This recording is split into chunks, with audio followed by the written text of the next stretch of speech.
Olá, pessoal! Estamos de volta com mais um episódio do podcast Mesa de Choque, um oferecimento de Curbix. Meu nome é Daniela Okuma, comigo aqui também meu colega Eric Cancian e duas celebridades da entomologia mundial. Professor Geraldo Papa, o senhor poderia se apresentar um pouquinho para os nossos ouvintes? Claro. Bom, eu sou o Geraldo Papa. Papa é um nome pitoresco, então todo mundo me chama de Papa. Eu sou professor de entomologia da área de fitossanidade na Unesp, no campus de Ilha Solteira, o último rincão do estado de São Paulo. Gostaria até de falar da função social da Unesp, né, que está em vários campos com uma universidade de qualidade. E estou há 30 anos trabalhando com entomologia, manejo integrado de pragas. Então, falar de pragas é o nosso dia a dia, é um enorme prazer. Algumas poucas primaveras. Algumas poucas. Essa parte você pula na hora de falar com a Jurema, viu? Não é dessa. É verdade. E ao meu lado, outra celebridade do Goiás, professora Jurema Hatz. Olá, eu sou Jurema Hatz. Sou professor também na Universidade de Rio Verde, Goiás, e também proprietária da empresa de pesquisa e desenvolvimento, que é a AgroHatz. E, como você disse, do Goiás, nós somos do Cerrado, entendendo e os desafios das pragas, principalmente no Cerrado. E é um prazer, de novo, a gente estar aqui com vocês nesse bate-papo, sempre falando de pragas tão importantes como é o cenário aí de sugadores nas culturas de soja e milho. Muito bacana. Esse é o segundo episódio do nosso podcast, né? No primeiro episódio a gente falou um pouco de princípios ativos, do mercado, da importância que o percevejo veio ganhando ao longo das últimas safras, né? Inverteu a curva de importância com as lagartas, né? Que eram a principal praga antigamente. E a gente falou de inovação, de métodos de controle, o que a Bayer está trazendo de inovação, mas nada disso faz sentido se a gente não falar de manejo de forma geral, né? Como que a gente usa essas ferramentas que nós temos, e a gente não está falando só de ferramenta de produto, né, de defensivo, mas a gente está falando de várias ferramentas de sistema que a gente pode fazer uso. E eu queria ouvir de vocês agora. Doutora, fala um pouco de manejo dessa praga para nós. Então, por favor. Nós estamos falando especificamente de percevejos, e no podcast passado nós até comentamos sobre a biologia dele, a chegada dele na cultura da soja. Então, é muito importante entender um pouquinho da biologia da praga para que a gente tenha, através do monitoramento, nós aplicarmos cada ferramenta no momento adequado.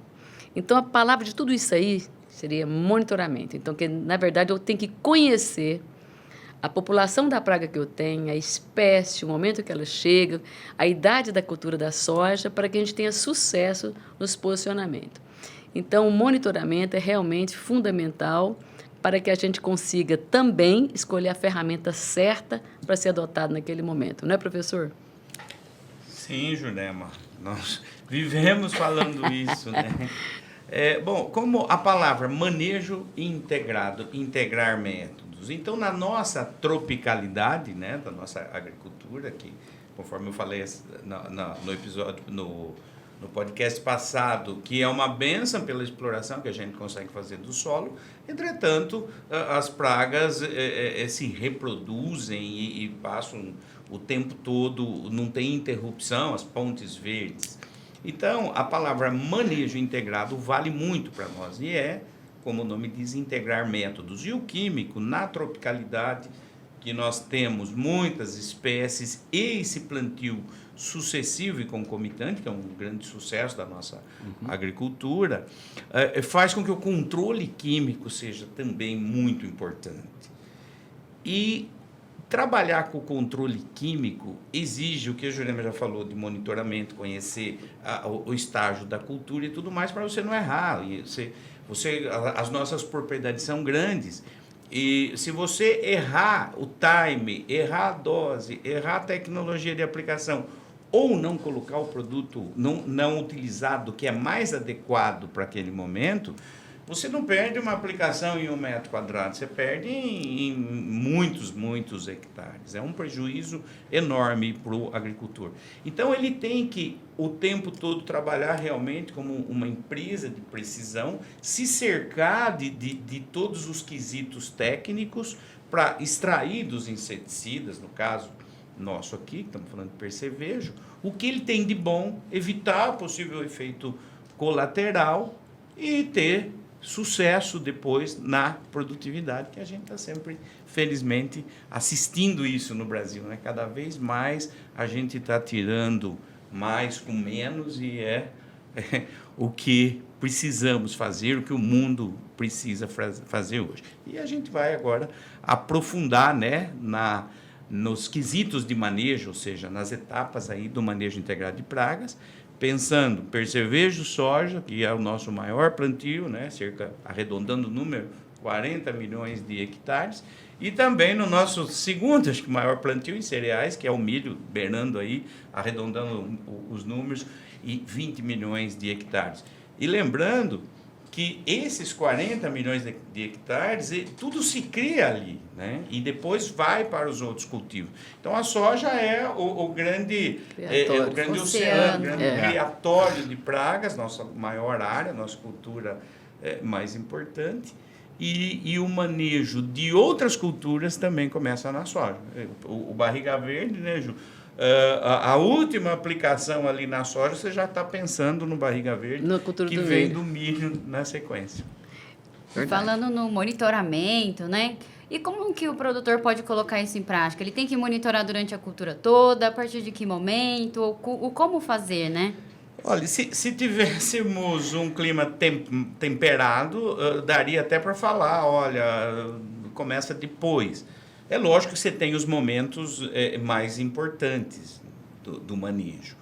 Mas, diante dessa tropicalidade, diante de plantios sucessivos e concomitantes, que as pragas ficam circulando pelo sistema, tanto é que nós não falamos mais lagarta do algodão, lagarta...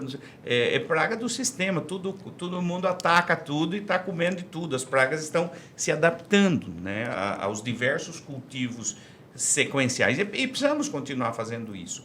Agora, com o manejo, a gente consegue planejar isso e minimizar, se não conseguir eliminar, esses problemas todos. Então, o que a Ju falou, é a soja assim, assim, assim, você tem que estar o tempo todo monitorando, sabendo o índice, sabendo os momentos, o que é melhor no vegetativo, se precisa ou não, o que é melhor ali no início do reprodutivo. A Ju já falou a semana passada da soja indeterminada, que ele já se sente no reprodutivo com as flores, foi bem lembrado. E isso é empresa agrícola, isso é uma companhia agrícola. É se cercar de todos os momentos desses parâmetros e que a gente pode discutir com detalhes aqui. Ô Dani, eu acho assim, complementando o que o professor falou, essa questão de monitorar, ela é bem complexa. Então, a cultura vai passando por ciclos, o inseto vai também desenvolvendo e migrando, mas é importante nós determinarmos o dano que ele vai fazer em cada fase para a gente intensificar essas amostragens. Por exemplo, o percevejo, até foi comentado também no episódio passado, ele causa dano em 2 momentos. Na formação de vagens, que ele tira o grão. O grão vai ficar xoxo, ele é colhido e descartado no momento da colheita. Aquele grão que permanece na planta, que não foi descartado, ele não xoxou, ele está desenvolvendo, e eu abandono esse grão para o percevejo no final do ciclo, aí o percevejo vai sugar, continua sugando dele até no dia da colheita. E ali ele vai afetar a qualidade do grão. E esse grão vai ser classificado lá na hora pelo aplicador do percevejo, ou se ele for semente, ele vai ser passar a grão e não ser mais classificado como semente. Então, nesses momentos da fase de desenvolvimento da soja, que é muito importante o produtor entender se ele tem percevejo ou não na fase de enchimento de grão, para saber, aí a amostragem é importante, o monitoramento é importante, para ele conhecer essa população. Ninfa, cuidado, ninfa é uma fase bem nociva, eu considero que as ninfas causam mais dano que os adultos. É um inseto na fase jovem, movimenta pouco, fica exclusivamente no meio das vagens e o dano dele é muito maior. O adulto, ele caminha mais, se expõe, ele passeia, vai na área do vizinho, toma sol, ele desce. A ninfa não, é um bebê, ela fica ali sugando. Então, É muito importante nessa fase de enchimento de grãos para ele saber se ele tem ninfa, porque ele está passando só por cima e não monitora, não faz um pano de batida, ele nem vê se tem ninfa, saber se tem adulto. Então, é muito importante entender qual o momento ideal, qual a fase que o inseto se encontra, e isso nós só temos essa informação através do pano das amostragens. A ninfa é o jovem em crescimento, precisa comer mais. Exatamente, o adulto adolescente. certo é fazer só uma manutenção depois. Exatamente, é isso aí. A doutora falou de duas coisas que estavam na minha pergunta, na próxima pergunta. Pano de batida, dano. Não faz muito tempo que eu saí da faculdade, não. Por incrível que pareça, mas assim... Quando eu estava na faculdade, o professor falava, né? Nível de dano econômico do percevejo, 2 percevejos por pano de batida, 2,5 percevejos por pano de batida, ensinava a gente a fazer a continha. Só que acho que nos últimos 12, 15 anos, a história mudou. Quando a gente fala de soja nesse preço, né? Qual que é o nível de dano econômico hoje? Olha, foi muito bom. O nível de dano, ele é feito em gaiolas, né? Isso é uma das pesquisas que a gente faz. E o que acontece? Ele é uma referência, e a gente precisa dessa referência, nível de dano econômico. No caso de grão, 2 percevejos por batida de pano. Só que quando você engaiola o percevejo e precisa para você determinar o nível de dano, e está certo 2 percevejos por batida de pano, no caso de marrom, na soja, acontece que esse estudo não leva em conta um monte de variáveis que tem. Por exemplo, que é o vizinho, que é se você tem soja mais adiantada que está mandando percevejo para você. O operacional, né, professor? O operacional, se você tem avião para aplicar, se está chovendo, você não pode entrar. Então, eu digo, olha, o nível de dano é X e essa é a sua referência, né? No caso, percevejo, 2 percevejos por metro quadrado por batida de pano.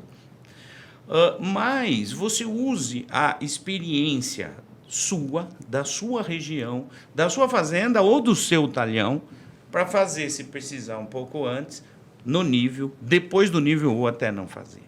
Então, o nível de dano é o quê? Uma referência. Outras variáveis, características de região, de fazenda, precisam ser incluídas. E isso é a experiência de cada produtor que vai dizer, o operacional de cada produtor. Eu acho assim, concordo plenamente com o professor. A informação do nível de dano, ela existe. A tomada de decisão é de acordo com o que ele tem, as condições climáticas que ele está, a localização do Brasil que ele vive, para ele fazer essa tomada de decisão. Então, a gente nunca pode esperar chegar próximo desse número, que depois a gente não consegue reverter. Por isso que a tomada de decisão sempre é de 0,5 a 1 percevejo aí, porque quando terminar, sei lá, quantos hectares tiver, ou dentro daquela semana, que é período chuvoso, se você conseguiu ou não, você ainda chega ali, talvez, antes do nível de dano, para poder fazer essa aplicação. A gente sempre conversa que, por exemplo, as nossas fazendas são grandes. Então, Ju, que a gente já conversou isso, vamos por você espera 2, que está corretíssimo. No primeiro talhão, quando você consegue fazer o último, já está 4, está 6, depende da região, está mais do que isso. Aí você perdeu a mão. Exatamente. Então, essa organização de cada fazenda, cada região, é muito importante. Eu trouxe esse tema porque tem um amigo, né, um cliente que acabou virando amigo, grande produtor na Bahia, e ele comentou comigo que na fazenda dele é de 0,5 a 1. Percevejo. Falou assim, não, a gente não deixa passar de 1 por conta disso. Exatamente. Operacional. Se passar de 1, terminou de aplicar aqui, no outro já está 2. Agora, é muito importante, Érica, é o seguinte, contando ninfa e adulto. Ninfa e adulto. Isso é muito importante, porque às vezes é 1 adulto, ou meio adulto. Não. Lembre que a ninfa causa mais dano. É ninfa e adulto. Somei, dentro da 0,5 a 1. Para, no final do dia, né, ele conseguir fazer as aplicações dele em cima de 1 percevejo, ou um pouquinho mais. Aí eu acho que essa aí que é verdadeiro sucesso para a gente conseguir proteger o grão. Só esse corte aqui já vai colocar muito dinheiro no bolso de quem conseguir aplicar essa metodologia e não estava aplicando ela ainda. Então, assim, é nível de informação de altíssima qualidade, né, Dani? Porque com esses 2 aqui não tem erro, né? E uma coisa achei muito interessante nessa nossa discussão de monitoramento, ela não vai de frente do que a gente escuta muito, né? Então, buscando esse operacional, a gente vê que muitos agricultores ainda tendem a aplicar o inseticida para controle de percevejo junto com o fungicida. Né? O quão prejudicial vocês veem... A famosa carona, Dani. Não é prejudicial, não. Geralmente, essa carona, a primeira aplicação ali no florescimento, eu vou chamar a primeira aplicação verdadeira, que é aquela que geralmente tem o percevejo, naquele momento, junto com a primeira aplicação de fungicida, ela se casa muito bem. O problema é daí para frente. O produtor não perceber que os inseticidas, mesmo que sejam dos melhores inseticidas que nós tivemos no mercado, nós não temos nenhum um inseticida que tenha uma permanência de eficácia aí acima de 10 dias. Então, e o período, o intervalo de aplicação dos fungicidas é em torno de 15 dias até mais. Então, essa segunda aplicação de inseticida só quando ele for voltar na área com o fungicida, que por isso nós chamamos de carona, esse período que fica ocioso, não terminar o efeito de atividade do inseticida, e aquele período que fica descoberto, ali eu posso ter percevejo migrando, ovos eclodindo, ninfa virando adulto, e eu perco muito naquele momento. O ideal seria esse monitoramento no intervalo das duas aplicações de fungicida, para talvez antecipar essa segunda aplicação, por um intervalo aí de 10 dias, e eu teria mais sucesso. Aí teria 20 dias de proteção, e aí para frente a gente poderia fazer, ou não, junto com o fungicida. Então, não é que é inviável. O operacional é viável, mas tem que saber se o percevejo está ali, no momento, numa população que talvez está alta e não aguenta esperar a segunda aplicação. Então, a gente queria que o sonho de nós, pesquisadores, né, professor, é que o produtor possa, no intervalo das duas aplicações, fazer um monitoramento para saber quanto tem de perceber naquele momento. Aqui eu vou puxar a sardinha para o nosso lado, viu? Eu até já sei o que vai dizer. Vamos lá. O Curbix, né, o Tiprole, a gente tem trabalhado com ele na cultura da soja, já comercialmente, terceira safra, né, Dani? A gente fez o lançamento oficial em 2020, né, durante a safra 19-20. E o que a gente entende da molécula? E os professores têm contato com o produto também, podem ajudar a gente a entender um pouco melhor e deixar mais claro para o produtor, porque a ideia aqui é a gente levar informação para o produtor. Claro.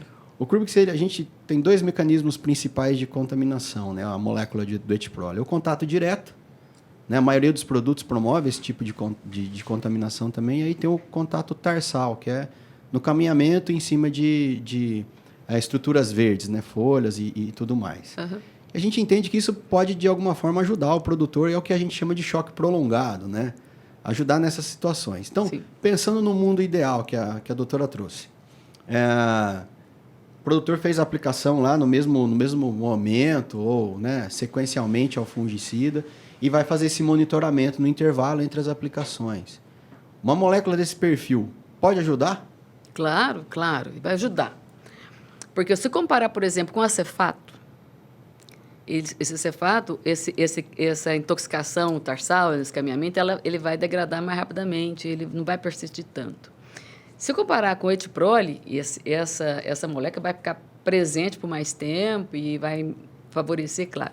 Mas só que nós não podemos sobrecarregar mais do que 10 dias. Tá. Lembrar sempre. É interessantíssimo se chegasse ali 10 dias após a aplicação com fungicida e dá uma olhadinha. Não, o monitoramento é tudo, né?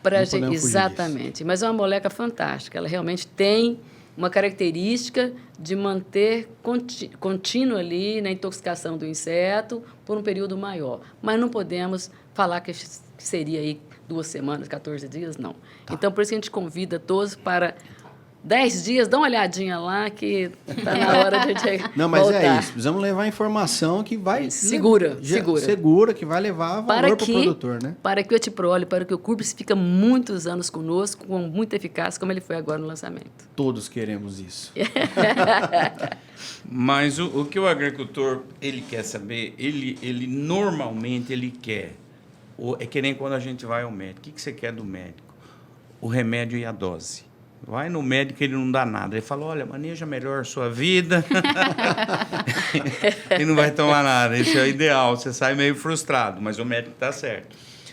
Mas o agricultor, ele quer muito isso. Olha, o que eu aplico no vegetativo, o que eu aplico no reprodutivo, o que eu aplico no final do ciclo, vamos pensar nas 3. Eu não recomendaria um produto premium, como é no caso o Curbix, no vegetativo.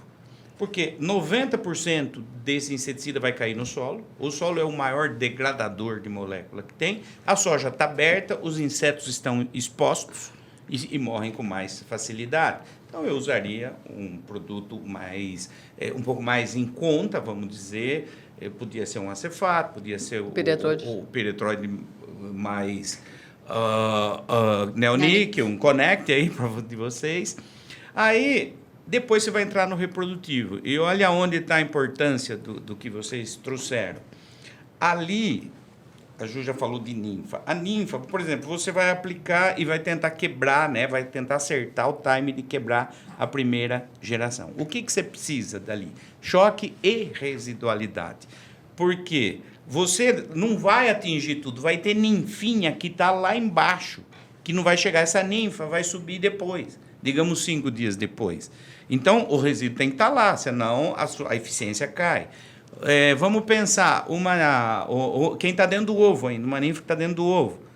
Tem um tempo para essa ninfa eclodir, o resíduo precisa estar lá.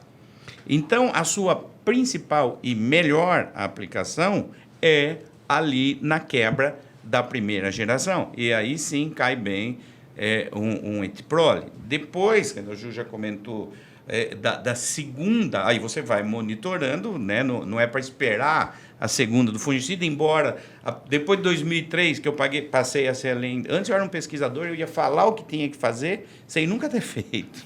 Agora eu passei, desde 2003, sou um pequenininho, né? Um pequeno agricultor, mas que paga a conta.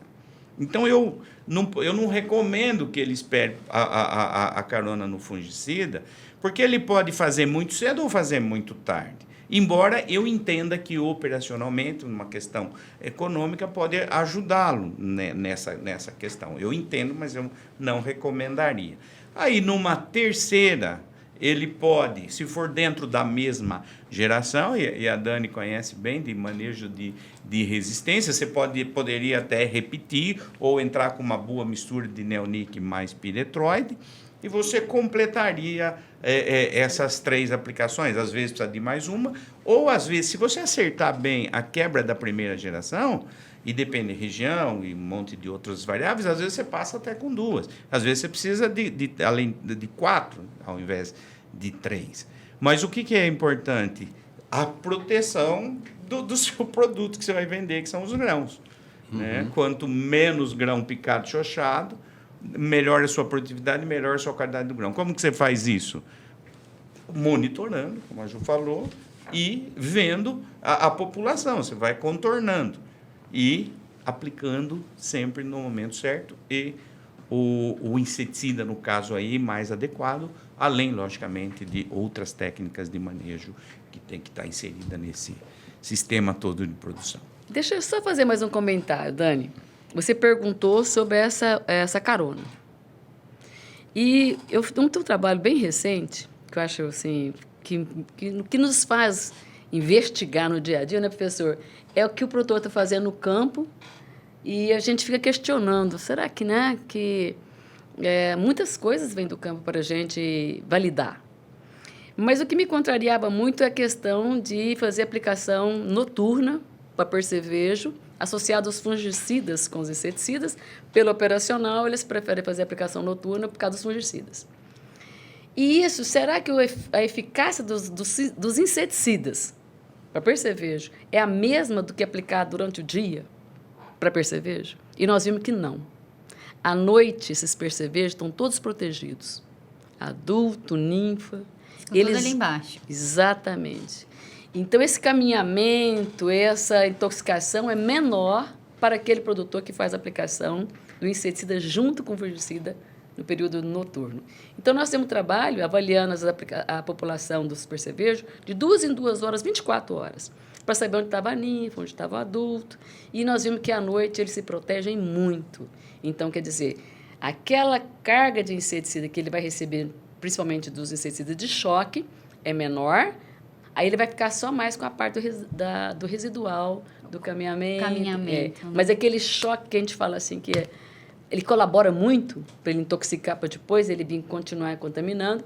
Então, esse aí é bem interessante para quem faz esta associação e aplicação noturna. Fica atento. Informação de utilidade pública. Eu ia falar outra informação de milhões.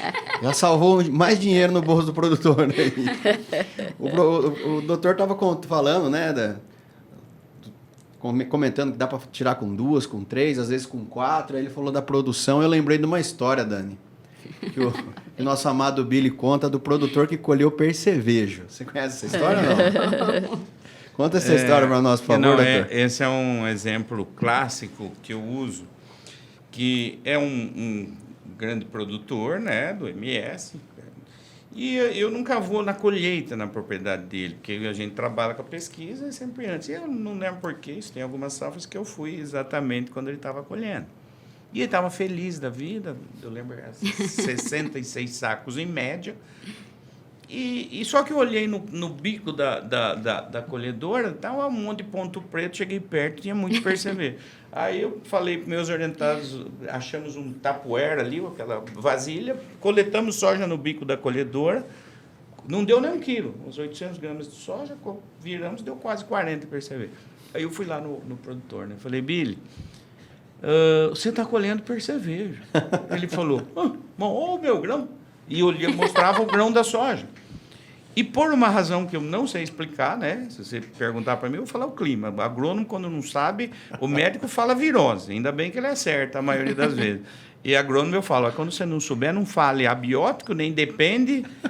Que se depende é o mais usado. Não, daí você pergunta, depende do quê? Eu falei, você fala que é o clima, quando você não souber. Aí o cara, aquecimento global, tá no clima. A hora que o cara volta a perguntar para você vazou na braquiária. Então, eu não sei explicar o que aconteceu nessa propriedade, que o percevejo, isso não é normal, ele chegou com a soja quase lourando, os grãos duros. Mas aumentou muito. Esse foi um bom assunto, porque aí a gente fala de manejo de entre-safra. E realmente o grão estava relativamente bom, preservado.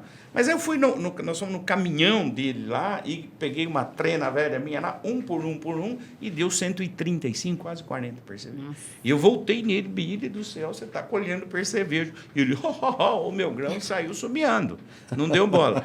Aí, eu lembro que eu falei assim para ele, mas e a safra que vem? Ele falou, a safra que vem, isso aí morre tudo. Aí eu tava com a minha equipe ali de orientado, e eu lembro que eu abracei ele, a gente conhece ele há muito tempo, e falei, pronto, aí, o Billy acabou de decretar extinção de percevejo. A safra que vem não temos mais. Aí eu até falei para ele, olha, vai sobreviver uma porcentagem, Ju, que é aquele que você falou no começo, que eu chamei de percevejo do Darwin. Eu falei, e vai te infestar a safra do ano que vem. E ele continua não dando bola, tipo... Depois, a safra que vem a gente vê depois, né? Pensou, acho que...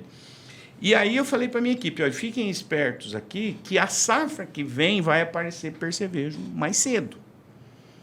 E eu sempre lembro disso, porque o pico nosso ali de percevejo é final de janeiro, né? Falando da nossa região, a final de janeiro a final de fevereiro. E naquele ano, e eu lembro bem a data, porque era entre Natal e Ano Novo, e a minha família aluga uma casa na praia nessa data normal. E eu estava na praia. E deu um zoom lá no WhatsApp, era minha equipe. Ô, professor, já deu índice aqui. Ou seja, adiantou um ano de tanto percevejo que sobrou na safra anterior. Então, aqueles sobreviventes, eu falo, vamos supor que sobreviva 3%. 3% em 1.000, eu falo, é 30, é pouco. Agora, 3% em cima de quaquilhões é muito. Então, foi bom você falar nisso, porque uma coisa que a gente tem pregado é manejo coletivo e manejo de entre-safra.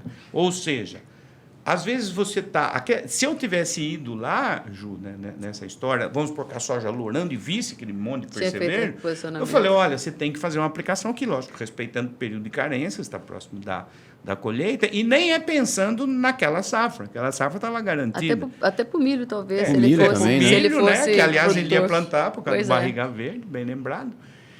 Mas pensando na safra seguinte, reduzir sobrevivência ali dos percevejos da safra seguinte. Então, naquela tropicalidade que eu comentei, nós temos que estar manejando o tempo todo. Eu chamo isso de manejo de entre-safra, que é você estar sempre cuidando, reduzindo população, sempre você colocando um item aqui, isso entra controle cultural, legislativo, biológico, um monte de coisa aí.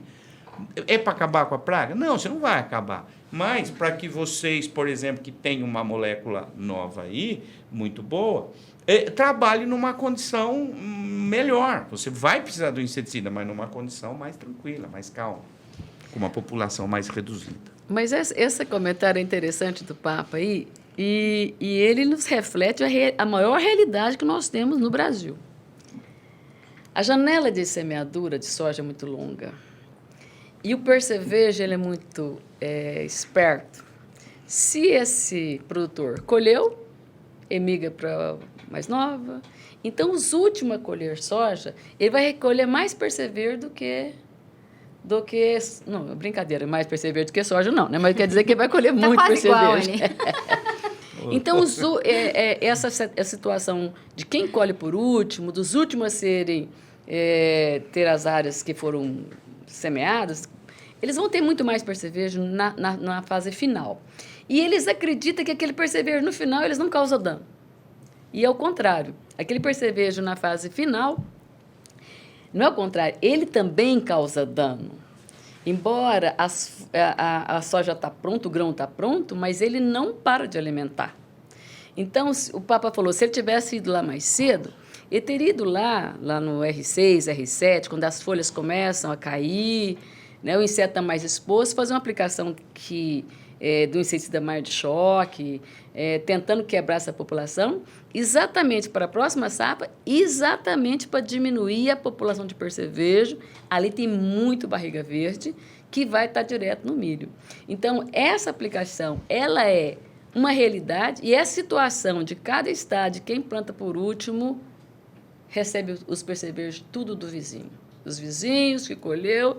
Então, por isso que essa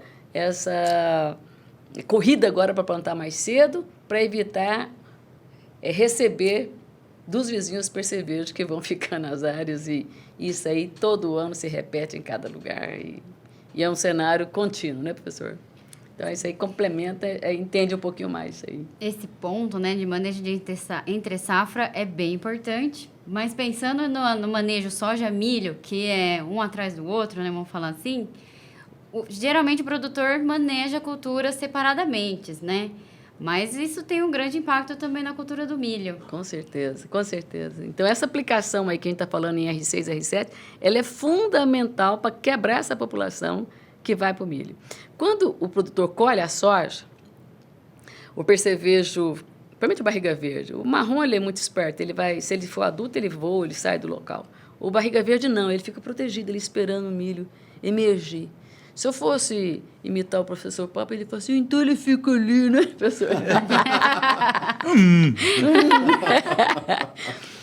Ele fica esperando o milho emergir, germinar. E ele fica muitos dias sem se alimentar, então está no estresse hídrico, né? Se eu pudesse falar, a palavra que eu percebi, ele estava passando sede, estava numa sede louca.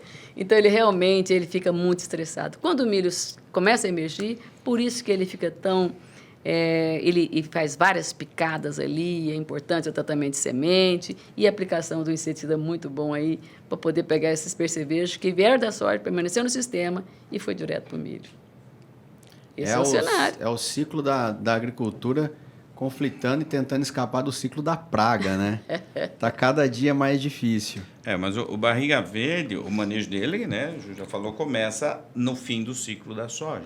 E hoje, o que está acontecendo? Às vezes, você está batendo o pano, fazendo amostragem na soja, E está caindo, além do marrom, está caindo no pano o barriga verde. Quando isso acontece, porque o barriga verde ele gosta de ficar escondido. Ele fica escondido na palha e o marrom fica se expondo. Fica para cima. Político. E o marrom, inclusive, ele tem, o barriga verde, ele tem hora para comer. Ele não é tão importante na soja. Não que ele não pique grão, mas ele não é tão danoso quanto é o marrom. Acontece que você desseca a soja, palhada de soja, e planta o milho, ele está esperando ali, ele tem hora para comer. Se tiver muito frio, ele não sai para comer. Se tiver umidade relativa muito baixa, ele não sai. Se tiver muito calor. E aí entra também momento, horário de aplicação. Mas o mais importante é você, na soja, já reduzir o barriga verde, que vai comer o milho logo depois da soja. E agora a gente começou a falar de milho também, né, Dani? Quando a gente fala de milho, sugadores... Não sei nem se era a hora, né? Mas não dá para dissociar. Na verdade, a conclusão, o fechamento desse episódio era para acabar falando de milho, para aquecer a nossa mente para o tema do próximo episódio, que é o milho e a danada da cigarrinha do milho. Que essa também está preocupando muito, né? Vixe. É, verdade. Bom, pessoal, acho que já passamos bastante informações muito importantes aí do manejo de soja, de sugadores. E para vocês que estão nos escutando, não percam o próximo episódio, em que a gente vai tratar de pragas sugadoras na cultura do milho. Informações de milhões com Geraldo Papa e doutora Jurema Hatz. Estamos juntos aí, gente. Até a Conte sempre próxima. conosco. Até a próxima. Até.